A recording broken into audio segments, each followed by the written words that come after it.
नमस्ते, मैं डॉक्टर सीता सिंह और आपका मेरे इस चैनल में बहुत बहुत स्वागत है। आइए आज हम देखते हैं कि हम घर पर कोरोना के लिए किट कैसे प्रिपेयर करें। क्या वो चीज़ें हैं जो हमें चाहिए कि जिससे कि हम अपना कोरोना घर पर ही उसको ठीक कर सकें या उसका इलाज कर सकें।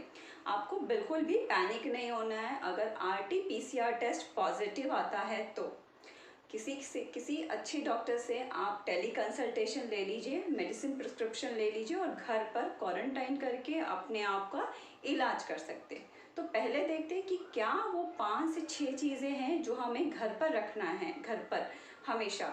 ठीक है, तो सबसे पहला है हमारे लिए thermometer, pulse oximeter, digital BP apparatus, वो भी जिन्हें बीपी की तकलीफ है घर में, अगर बुजुर्ग है तो, और जिन्हें डायबिटीज़ है वो ग्लूकोमीटर रख सकते हैं।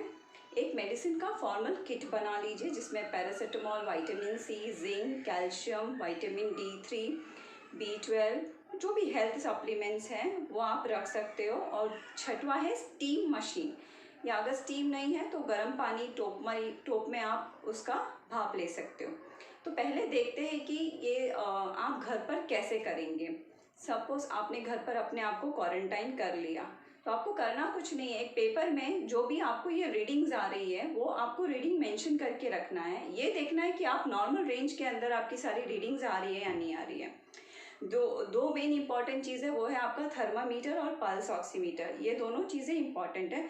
बाकी अगर घर पे कोई डायबिटीज़ पेशेंट है या बीपी के पेशेंट है तो ही आपको डिजिटल बीपी अपैरेटस और डिजिटल ग्लूकोमीटर लेना है, अदरवाइज इन दोनों की भी कोई ज़रूरत नहीं है।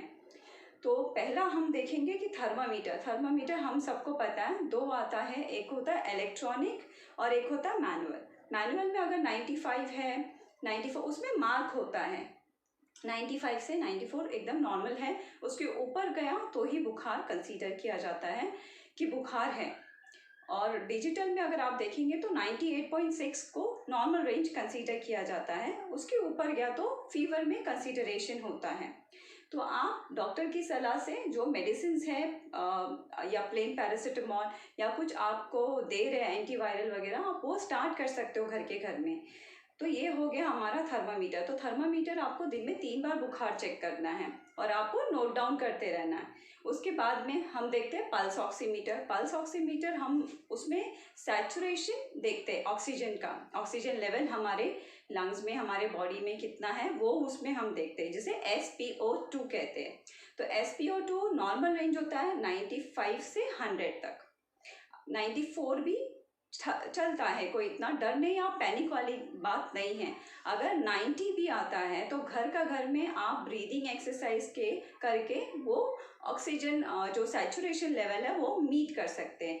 बट आप किसी सलाह से करिए, किसी फिजियोथेरेपिस्ट जो चेस्ट PT होगा, अच्छा चेस्ट फिजियोथेरेपिस्ट होगा, उसकी सलाह से आप घर में इसे मैनेज कर सकते हैं। या सिंपल बेसिक एक्सरसाइजेस भी आप करोगे तो वो मीट हो जाएगा।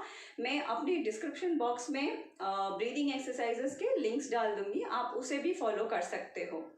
तो ये हुआ हमारा ब्रीदिंग एक्सरसाइजेस। और अगर ये 90 से नीचे जाता है तब आप डॉक्टर की सलाह लीजिए कि अगर कोई प्रॉब्लम नहीं है। कई बार देखा गया है कि 83, 85 या 86 जब आप ब्रीदिंग एक्सरसाइज करते हो फॉरवर्ड लीन करके, थोड़ा आगे झुक के, तब भी ये मीट हो जाता है। बट फिर भी आप अंडर ऑब्जर्वेशन रहिए, डॉक्टर से टेली कंसल्टेशन करते रहिए।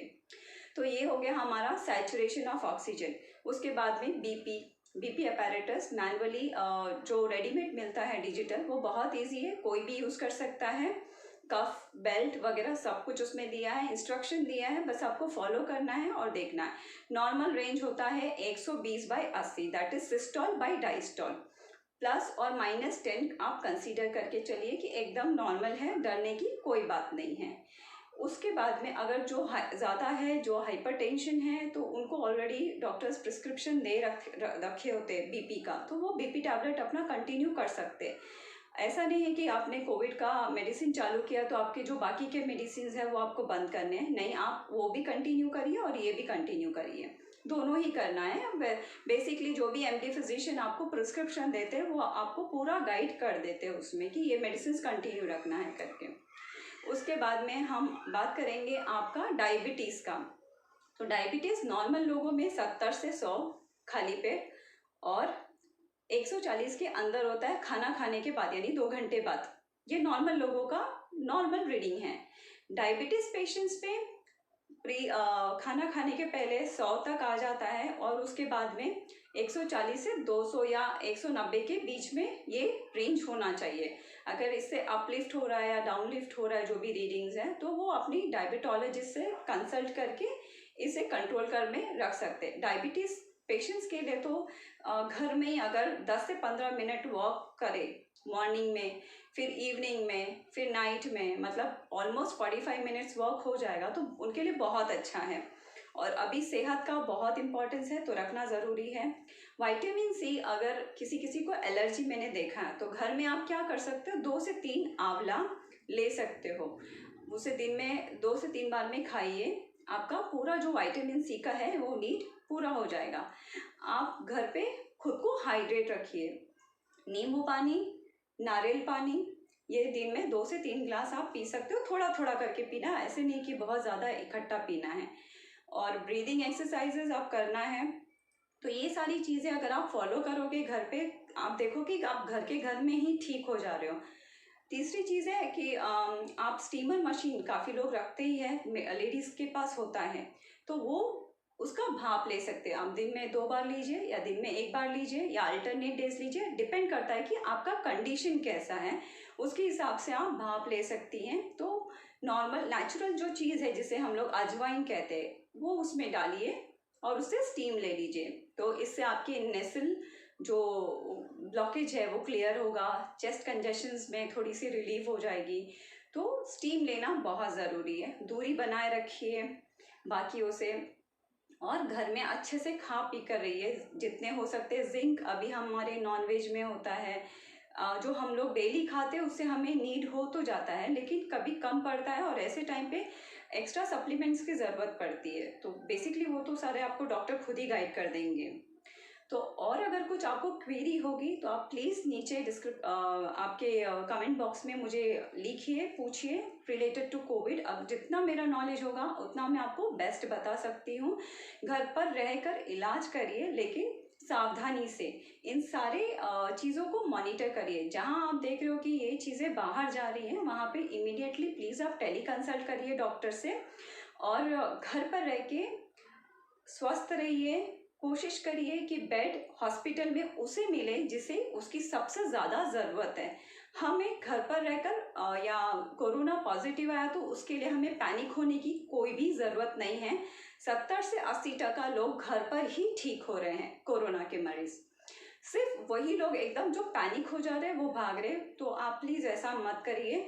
घर में एटलीस्ट 2 चीज़ रखिए, उसे कहते हैं पल्स ऑक्सीमीटर और थर्मामीटर। बाकी मैक्सिमम घर में देखा गया है कि जिसे डायबिटीज़ है या जिसे बीपी का प्रॉब्लम है वो ऑलरेडी घर पर रखते हैं ये चीज़ें सावधानी के लिए, कि मॉनिटर किया जा सके। आप नोट में जब ये सारी चीज़ें लिखोगे डिस्क्रिप्शन में, तो आपको खुद पता चलेगा कि आपको अभी आपकी कंडीशंस इम्प्रूव हो रही है, डिप्रूव हो रही है। आप कंसल्टेशन के टाइम पे, टेली कंसल्टेशन के टाइम पे आप डॉक्टर से वो व्हाट्सएप पर शेयरिंग कर सकते हो। डॉक्टर उसके अकॉर्डिंगली मेडिसिन देकर, अब तो मेडिसिन भी डोर स्टेप पर आता है, तो बिल्कुल भी पैनिक मत होइए और घर पर रहकर स्वस्थ रहिए। गवर्नमेंट की गाइडलाइन है उसे फॉलो करिए, वैक्सीन लीजिए और स्वस्थ रहिए। मैं अपना वीडियो अभी यहीं पर समाप्त करती हूँ और अगर आपको मेरा ये काम अच्छा लग रहा है तो आप प्लीज़ इसे लाइक करिए, शेयर करिए, कमेंट करिए और सब्सक्राइब ज़रूर करिए। नमस्ते।